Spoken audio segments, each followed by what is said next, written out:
प्रेम गले अति साकरी,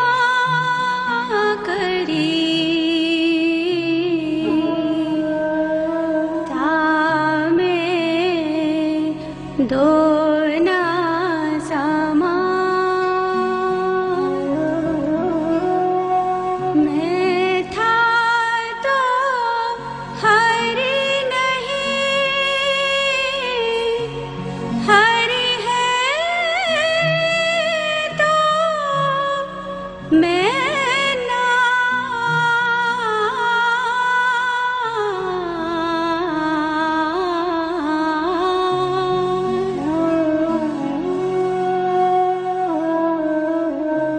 जिससे प्रेम करते हो, जिस चीज से प्रेम करते हो, उसको तो भूलते नहीं हो।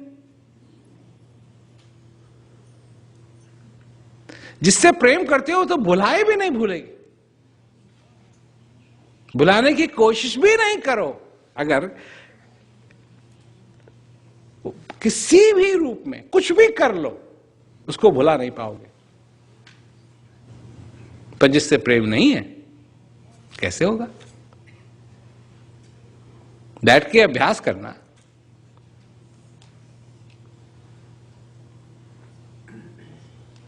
और इससे क्या होता है? जो अनुभव होता है वो तुम्हारे दिमाग को अगर पसंद हो ना हो, पर तुम्हारे हृदय को जरूर पसंद है। हृदय को तसल्ली मिलती है, हृदय खुश होता है, अंदर से खुशी आती है। चाहे बाहर से कितनी भी बारिश हो रही हो,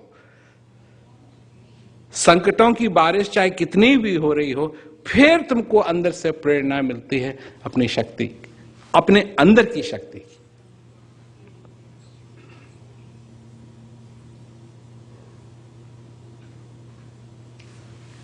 तो यह बात है कि अगर यह समझ में आ गया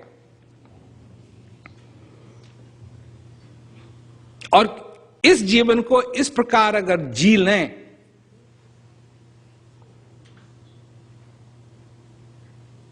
कि इसमें आनंद हो, और इसी का रास्ता बताने के लिए आदिकाल से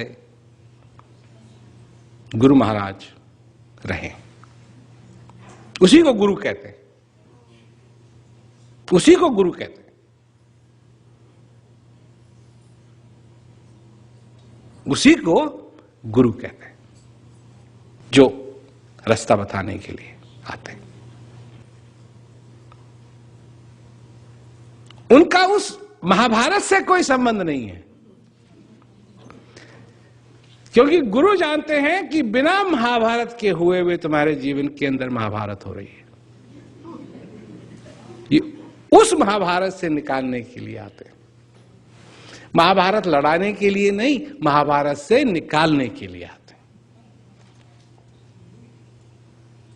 यह है गुरु का महत्व, कि महाभारत तो हो रही है और हर दिन होती है, सुबह से लेकर शाम तक। और फिर शाम में भी कोई छोड़ता थोड़ी है। वही चीज जो तुमको सारे दिन दुखी करती रहती है, फिर वो रात को भी दुखी करती है,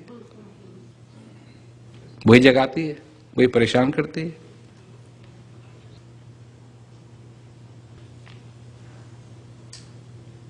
परंतु अगर प्रेम नहीं है उस ज्ञान से, अगर प्रेम नहीं है इस जिंदगी से, अगर प्रेम नहीं है जो तुमको मिला है इससे, तो कोई भी चीज, किसी भी चीज का तुक नहीं निकाला जा सकता है, किसी भी चीज का मायने नहीं मिलेगा। परंतु जब प्रेम हो जाता है, जो अंदर से प्रेम होता है, जब वो हो जाता है, तब जाकर के सचमुच में मनुष्य अपने में असली शक्ति पाता है। तो मेरे को यही आशा है कि लोग इस बात को कभी ना भूलें कि गुरु क्या होता है और गुरु की जरूरत क्या है। क्योंकि गुरु कभी ये नहीं कहेगा तुम ये कर लो वो कर लो, मैं तुम्हारे लिए ये कर दूंगा, मैं तुम्हारे लिए ये कर दूंगा। नहीं, करना तुमको है।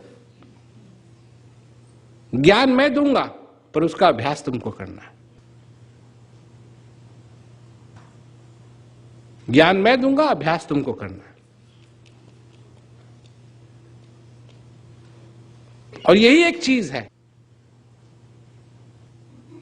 जिससे अगर तुम्हारा लगाव हो गया तो ये आखिरी श्वास तक तुम्हारे साथ लगी रह सकती है। सबसे बड़ी बात और कोई नहीं। ऐसा भी समय आ जाता है कोई तुमसे बात कर रहा है, तुम उस बारे को समझ में नहीं आ रही है। एकदम वही हाल हो जाता है जैसे जब तुम बच्चे थे। बोलने में भी मुश्किल हो रही है, सुनने में भी मुश्किल हो रही है, देखने में भी मुश्किल हो रही है, हाथ हिलाने में भी मुश्किल हो रही है। एक ही चीज आ जाती है जो तुम आराम से जैसे लेटे हुए हो, श्वास चल रहा है, बस चल रहा है, ये तुम कर सकते हो। तब अगर उसके साथ नहीं जोड़ा जो अंदर चल रहा है तो फिर क्या करोगे? दूसरी चीज, ये जो तुम्हारा दिमाग है, ये जो तुम्हारा है, ये परेशान करने में तुमको इतना माहिर है कि तब भी आके परेशान कर सकता है और करता है। बेचैनी हो जाती है, अब क्या हो रहा है, अब क्या हो रहा है, अब क्या हो रहा है। ऐसे नहीं, ये कोई जीने का तरीका नहीं, ये कोई जीने का तरीका नहीं। जीना तो इस तरीके से जीना है जैसे प्यार से, मोहब्बत के साथ, ज्ञान के साथ। तो अगर ऐसा है तो सबकी वाह, और नहीं है तो फिर कहीं ना कहीं तो गड़बड़ होगी। पर याद रहे कि गुरु का महत्व क्या है, क्या कर सकता है गुरु तुम्हारे लिए। पराठे नहीं बनाएगा वो नहीं है गुरु का मतलब। अजी मेरे बिजनेस में ये कर ना, ये नहीं करेगा गुरु। दूसरे बिजनेस में, कौन सा बिजनेस? राम बुलावा भेजिया दिया कबीरा रोए, जो सुख साध संग में सो बैकुंठ ना हो। उसमें उस सुख में